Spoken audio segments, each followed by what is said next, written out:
boa tarde para você e para o Renan. Não, então, a gente estava ainda na... Eu vou até ler aqui o comunicado do São Paulo sobre a questão do Enzo Dias. Podemos começar pela última notícia, então a gente já debate essa notícia. O São Paulo publicou há pouco. O lateral esquerdo Enzo foi submetido na noite da última quarta-feira, dia 12, na Argentina, a uma herniorrafia para correção da hérnia inguinal oculta no lado esquerdo, local onde vinha apresentando dores. O jogador seguirá protocolo de recuperação com um período de repouso antes de iniciar os trabalhos de fisioterapia. Na prática, o Corinthians teve problemas com alguns jogadores com hérnia. Na prática, ele está fora da temporada, assim como o Wendel está fora da temporada. E o Renan estava lembrando do jogo do Flamengo em que o Crespo preferiu uma improvisação, o Ferreirinha, em vez de usar o Patrick. E o Nicolas, outro lateral esquerdo, que o Crespo gosta, está jogando o Sub-20. O Sub-20 está jogando tudo, né? Está jogando a Copa do Brasil, a final do Paulista é no domingo contra o Santos. Então, é uma posição que parecia muito tranquila para o São Paulo e que vai acabar o ano. E o próximo jogo é contra o Corinthians, em Itaquera, com muitos problemas. Aí, para colocar o Valentim, depois eu quero ouvir o Renan também. Valentim, te estranha, primeiro, essa notícia? E segundo, te estranha o fato de mais um argentino ter ido se tratar e se curar na Argentina do São Paulo Futebol Clube? Eu acho que pega muito como ele se sofreu esse tipo de lesão sem jogar, tudo bem. Assim como no caso dos Corinthians, eu lembro, o Fábio Ladra hoje é o setorista do Corinthians, mas antes estava a Lívia, eu cobri o Corinthians também uma época, e eu lembro que o comum acordo de todos era que esse tipo de lesão não se tratava de futebol, se tratava também de uma questão mais do azar, e o São Paulo tem gostado de ser azarado nesses últimos meses, principalmente com relação à lesão. Então, eu acho que o principal ponto aí, como você trouxe, é porque o cara tem que se tratar na Argentina, e aí acho que também seria legal ouvir do Renan. É natural um jogador sair do seu clube, do país do seu clube, para se tratar no país natal? Na verdade, não é o tratamento, né, gente? Vamos deixar bem claro, ele fez a cirurgia na Argentina. Depois do tratamento, provavelmente ele faça aqui no São Paulo. E é normal. Quando eu machuquei o joelho, eu jogava no esporte. E o departamento médico do esporte me deixou bem à vontade de escolher o médico que faria a cirurgia no meu joelho. Inclusive, no período, eu liguei para o Marco Aurélio Cunha, né? Falei, Marco, aconteceu isso, isso e isso. Ele me indicou, inclusive, o melhor médico possível, que era de Recife. Eu já estava lá, então foi o médico que me operou. Mas se eu quisesse vir para São Paulo, se eu quisesse, eu teria liberdade. Então, o Garro, se eu não me engano, fez tratamento ou alguma cirurgia na Europa, se eu não me engano, eu não estava na Espanha um tempo atrás. Cara, é mais comum do que era antigamente, sabe? É mais comum isso daí, o cara ter a liberdade dele escolher quem vai fazer a cirurgia, né, o procedimento. Normalmente, a recuperação, o período de recuperação, eu acredito que o Enzo faça no São Paulo, faça no Brasil, né? Quem sabe um períodozinho ali mais perto das festas, ele esteja na casa dele, mas no geral, normal é que ele faça o tratamento no São Paulo, né? Pelo menos eu penso dessa forma. Eu acho que é assim que funciona, né? Pelo menos eu acho. Então, só para acrescentar ao Renan, Valentim, lembrando que desse elenco, o Caleri, primeiro ele não quis, o Caleri que hoje, já no campo, se recuperando, talvez essa seja uma boa notícia, porque está indo... Mas não joga esse ano, né? Não joga, exato, não joga esse ano, mas acho que se recuperando dentro do prazo previsto, o Caleri, não a questão do joelho, a questão lá atrás, do tornozelo e tal, ele preferiu não operar e quando foi fazer o procedimento, ele fez o procedimento na Argentina. O Galopo, quando rompeu o cruzado, Galopo, que agora é objeto da nossa enquete, ele foi fazer a cirurgia na Argentina, né? Então, é só essa distinção. O que ocorre, né, companheiros, é que isso é comum, como disse o Renan, mas ocorre no momento de uma enorme interrogação sobre o departamento médico e fisiologia do São Paulo, né? Talvez Estou aqui com um companheiro do Twitter, grande Zé Geraldo Zicchia, que é corintiano, e falou: em 50 anos acompanhando futebol, eu nunca vi isso. E, de fato, o que aconteceu em termos médicos do São Paulo nesse ano não é comparável. Ele nunca viu, Arnaldo, o número de lesões ou o jogador operar fora do clube? Não, nunca vi o número de lesões e de lesões variadas, né? De todos os tipos. É inacreditável, inacreditável. Uma grande sopa de lesões, né? Dá pra falar. E como é que fica a lateral esquerda do São Paulo? A ala esquerda do São Paulo? A gente viu o Patrick Lanza não entrando muito bem em jogos recentes, hein? Pois é, né, cara? Uma coisa é você, num jogo, surpreender com Ferreirinha como ala, quando vai enfrentar o Emerson Royal, que é um lateral específico, e aí você inverte um pouco o eixo, segura um pouco mais o Cédric, coloca o Ferreirinha lá. A outra coisa é você passar 5 jogos com uma improvisação, né? Eu acho que o Patrick, talvez ser escalado, tem a chance meio que definitiva contra o Corinthians, que é uma barra, hein? Jogar na Neoquímica Arena, onde o São Paulo só ganhou uma vez, com a torcida do Corinthians na orelha. Mas a gente estava lembrando aqui, né, antes do jogo com o Flamengo, que o Patrick fez um bom jogo numa fogueira contra o Estevão do Palmeiras no Allianz, entrando no meio do jogo. Aquele jogo que ele até sofre a cama de gato, se machuca. Mas, cara, essa altura improvisar nessa altura, cara, já tem pouco jogador, eu iria com no tradicional, no trivial, mas não tenho convicção do que o Crespo vai fazer para quinta-feira, não. Renan? Na verdade, eu acredito que ele vai fazer o que ele fez contra o Flamengo, né? Até para não expor o menino. Cara, a situação do Patrick, ela é muito difícil, né? E quando ele estava para sair aí no meio do ano, pro Chipre, se eu não me engano, né? Eu fiquei feliz pra caramba. Não porque ele ia sair do São Paulo, mas porque ele ia, né? Para um outro momento da carreira dele, porque eu acho que é isso que ele precisa. Outros ares. Porque é o seguinte, eu analiso individualmente um jogador sob 2 contextos. Primeiro, com sequência, com mínimo de sequência, e a gente tem que concordar que o Patrick nunca teve isso no time profissional de São Paulo. E o segundo é no contexto coletivo, né? Mesmo que individualmente o cara joga um esporte coletivo, ele não joga sozinho, né? E muitas vezes o Patrick esteve em jogos com o time do São Paulo também não muito bem. E aqui eu não sou empresário do Patrick, eu não sou advogado do Patrick, não conheço o Patrick pessoalmente, mas a gente também tem que ser um pouco justo minimamente justo na análise, né? E a verdade é que ele está completamente sem confiança. Por isso, se eu pudesse dar um conselho para o Patrick, eu já tentei dar conselho para o Rodriguinho, aqui em lives, né? Rodriguinho, faça um trabalho de fortalecimento muscular, fique um pouco mais forte e tal, porque técnica ele tem. Eu falaria para o Patrick, para o staff do Patrick, procurar um clube para ele jogar o ano que vem, né? Para ele jogar uma Série B, por exemplo, para ele ser importante num time, para ele jogar com sequência, para ele ter ali um rendimento diferente. Um Atlético Goianiense, por exemplo, acho que seria legal. Um Avaí, times que brigariam para subir, ele jogaria sempre, jogaria um estadual, jogaria uma Série B. Ele voltaria completamente diferente para São Paulo, porque não adianta o jogador ficar ali em São Paulo, eu sou jogador de São Paulo, mas da forma que é o Patrick, daqui a pouco acaba o contrato, o que vai ser da carreira dele? Praticamente não jogou muito pouco, né? Então, a questão do Patrick, ela é bem complicada de ser analisada. Eu estou falando muito isso voltando lá atrás e me colocando um pouco na pele do cara, momentos que eu vivi também a respeito disso, mas eu acho que, principalmente por ser fora de casa, né, na Neoquímica Arena, o histórico que o São Paulo tem lá, a dificuldade que vai ser o jogo, eu acho difícil o Crespo colocar ele nessa exposição. Em casa, mesmo que contra o Flamengo, mas em casa ele não colocou, em casa entre aspas, né, Arnaldo? Bem, sempre, né? Sempre entre aspas. Não é na casa, né, de fato. Eu acho que não, acho que ele vai fazer aquele sistema ali e naturalmente transformando numa linha de 4 e o Ferreirinha tendo mais liberdade. Se bem que, do ponto de vista tático, defensivo, ele foi muito bem também naquele jogo contra o Flamengo, né? Recompondo, marcando.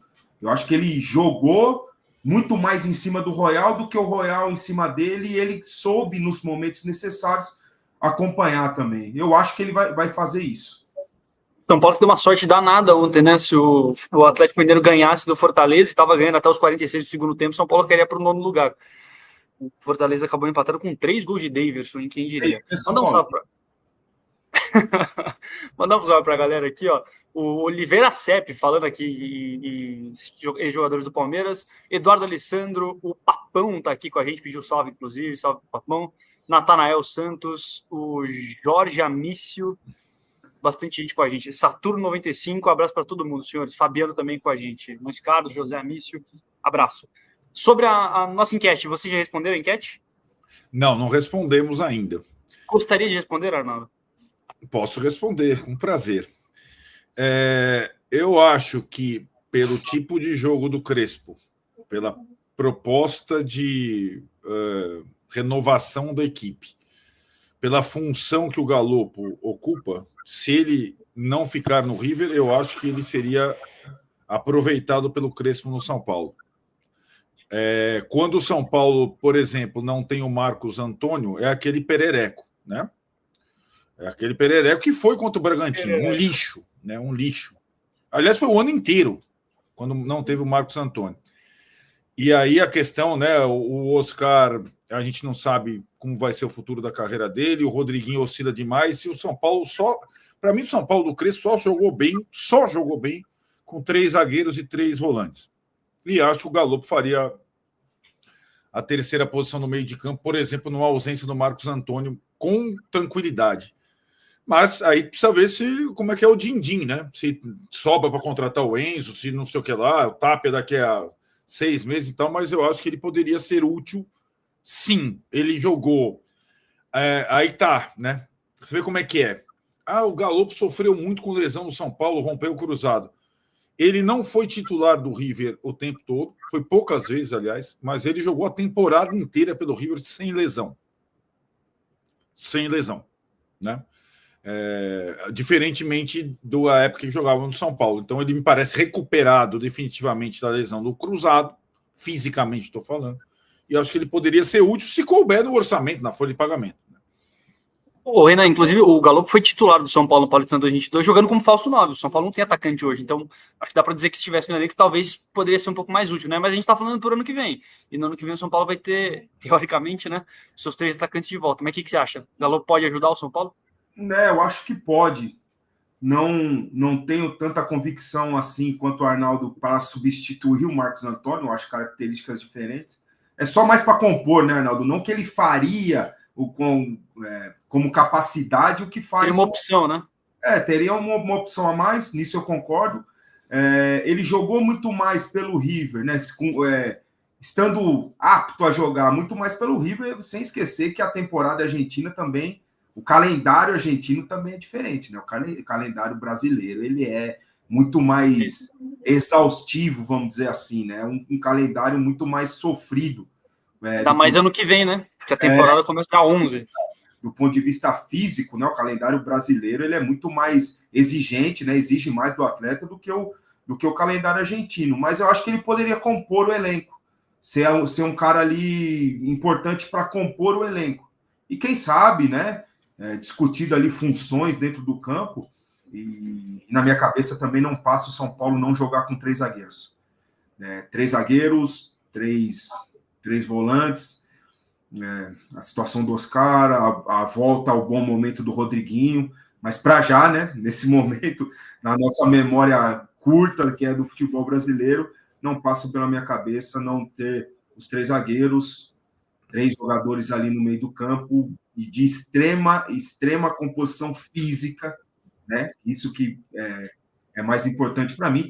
Tem a condição também do Luiz Gustavo, né, Arnaldo? A gente não sabe se o Luiz Gustavo continuar, então...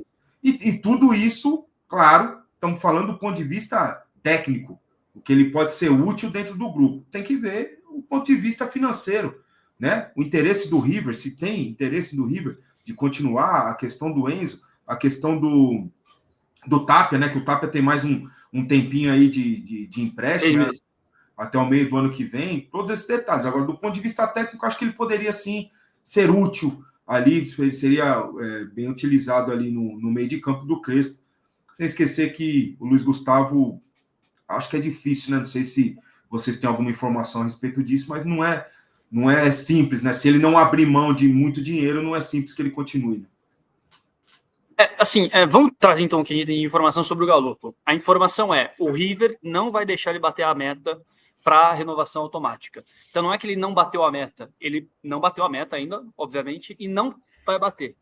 O River ainda tem mais um jogo antes do mata-mata e por enquanto está na zona de classificação. Se o River empatar com o Lanús no próximo sábado, não é esse no próximo, aliás, é nesse, não, no próximo sábado. Acho que durante a data nesse já, mesmo. Nesse? É. Perfeito. Se o River empatar ou ganhar, o River avança. Se o River perder, já era. Se o River não se classificar, aí é certo, o Galopo não bate a meta. Só que, se o River avançar, o Galopo ainda tem chance de bater os 50% dos jogos com pelo menos 45 minutos. Hoje ele está 2 atrás. 2. Então, se ele jogar contra o Lanús o jogo inteiro, por exemplo, ele ficaria 1. E aí ele poderia bater esse 1 nos 4 últimos jogos do mata-mata, assumindo que o River vá até a final, por exemplo. Aí seriam mais 4 jogos. Fato é, o River sinalizou que não vai deixar ele bater. Tanto que na última partida o River teve uma série de desfalques e o Galopo começou ainda assim no banco. E mesmo assim, durante o jogo, um dos jogadores de meio campo do River Plate se machucaram e o Galopo não foi a campo. Ele foi só no segundo tempo. Então ele está tendo minutagem de fato controlada. Boca, né? Clássico Boca, até isso, no Clássico Boca. Clássico importante, jogo importante, pode definir a temporada, inclusive, já que o River agora depende de uma vitória ou de um empate para avançar. Então, assim, só colocando as cartas na mesa. Não é que ele ainda não pode bater, ele pode bater, mas o River não vai deixar. Por quê? Porque a temporada do Galopo, apesar de ter começado muito bem na Argentina, por conta de um pênalti perdido na eliminação na Copa da Liga, foi, assim, ele não é visto como unanimidade pela torcida do River Plate e muito menos como um jogador que custe 3,2 milhões de dólares. Então, qual que é a ideia do River? Já que nós temos, entre aspas, de refém, e entre muitas aspas, o Tapia e o Enzo no São Paulo, a ideia seria tentar fazer uma negociação, mas que deixe algo bem claro. Não há nenhum tipo de conversa no momento. O São Paulo vai ficar com o Enzo porque o Enzo bateu a meta. O River não se sabe se vai ficar com o Galopo. O São Paulo entende que o River vai tentar abrir negociação, porque acho que o River gosta do jogador. E o pai do Galopo, Marcelino Galopo, falou em entrevista para o Globo Esporte que acha que ele vai ficar. Então, até esse ponto, tá tudo certo. Mas fato é, ainda não tem nenhuma negociação aberta e se houver uma negociação, poderiam ser envolvidos o Tapia e o Enzo. Mas, por enquanto, nada. E aí já linko com a informação também, acabei de falar de primeira, inclusive, o São Paulo suspendeu as reuniões, as Santas Ceias, Arnaldo, estão todas suspensas. O São Paulo agora só vai voltar a falar de pré-temporada depois do fim do Brasileiro, ou aí, escutei em off, né? Se ficar muito claro que o São Paulo não vai jogar a Copa Libertadores na próxima temporada. O que pode acontecer, né? Se o São Paulo seguir nessa sequência ruim, no fim o sonho pode ser enterrado bem antes do final da temporada. Fato é, negociações, renovações, permanências ou saídas estão todas suspensas. Foco total na Libertadores. O que vocês acham disso? Dá pra gente... Eu queria realmente saber a opinião de vocês sobre como funciona, como deveria funcionar. O Renan já não gostou.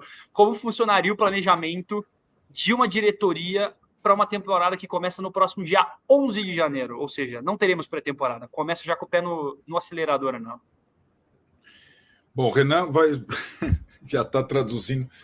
Essa situação, ela pode ser assim. Se a gente tiver boa vontade, a gente vai perceber que quase nenhum dos 20 times da Série A do Brasileiro tem exatamente a convicção do que será a temporada dele no próximo ano. Então, o Palmeiras, por exemplo, ele não sabe se ele vai jogar o Mundial, né?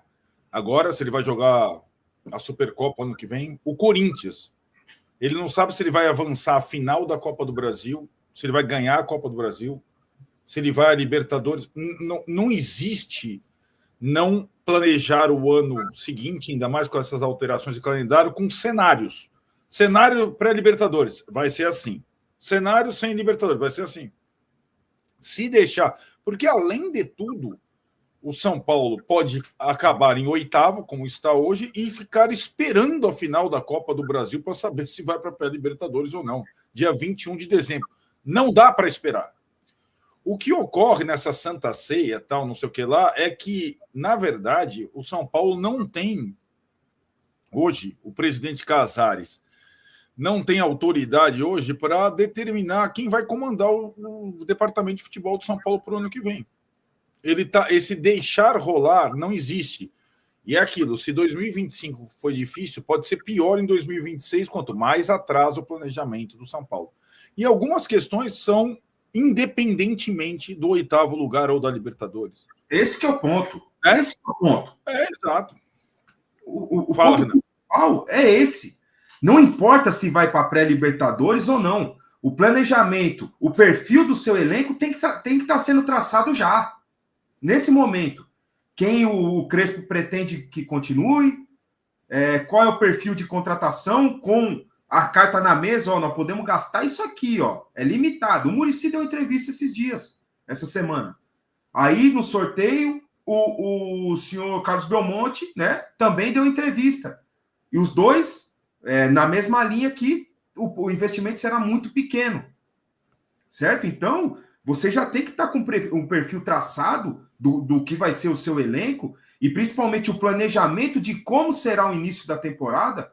E a gente já debateu aqui na semana passada ou retrasada, pelo menos o que eu penso que faria. O sorteio do Campeonato Paulista saiu muito complicado.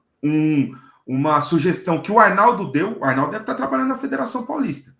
Quem sugeriu esse formato fase de liga, de Champions aí, foi o Arnaldo, e perfeitamente, tá tudo certo. Me traíram, depois eu vou explicar por que me traíram. O que não tá certo, na minha opinião, é os times do pote D jogarem entre todos eles, e os do pote A jogar entre todos eles, fica um negócio injusto, né? Então você pega um time ali que tem um pouquinho mais de investimento, por exemplo, que é um clube empresa, o Primavera, ele começa o campeonato, quem sabe, com mais chance de classificar do que o São Paulo. Porque ele vai enfrentar só um do pote A, só um grande ele vai enfrentar. Isso é loucura. Mas o formato deveria ser esse. Os enfrentamentos, na minha opinião, não foram corretos.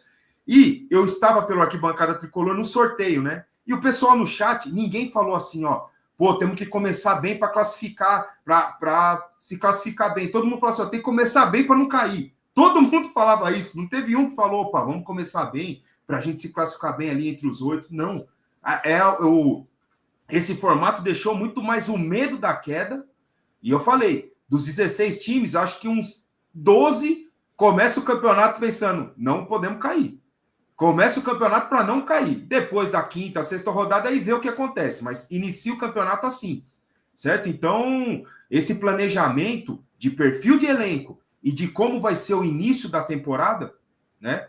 E eu já falei que faria, dando ali o começo, os principais jogadores um espaço um pouquinho maior de treinamento, que vai ser longe do adequado, né? Do ideal para um atleta profissional, mas eu, mesmo assim, mesmo com esse risco todo, eu deixaria um espacinho.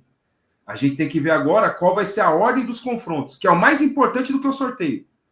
Onde estarão os clássicos ali dentre esses 8 jogos? Porque o clássico tem uma relevância diferente quanto ao resultado e tal. Então, isso preocupa demais, e por isso que o planejamento deveria estar sendo feito já, desses dois pontos de vista. E não interessa se vai para a pré-Libertadores ou não. Aí a gente vai conversar com o AC/DC, né? Porque a chave do São Paulo era AC/DC, Oasis, não sei quem, São Paulo para disputar o Morumbi, Isso aí não existe, gente. Tá louco, isso é loucura.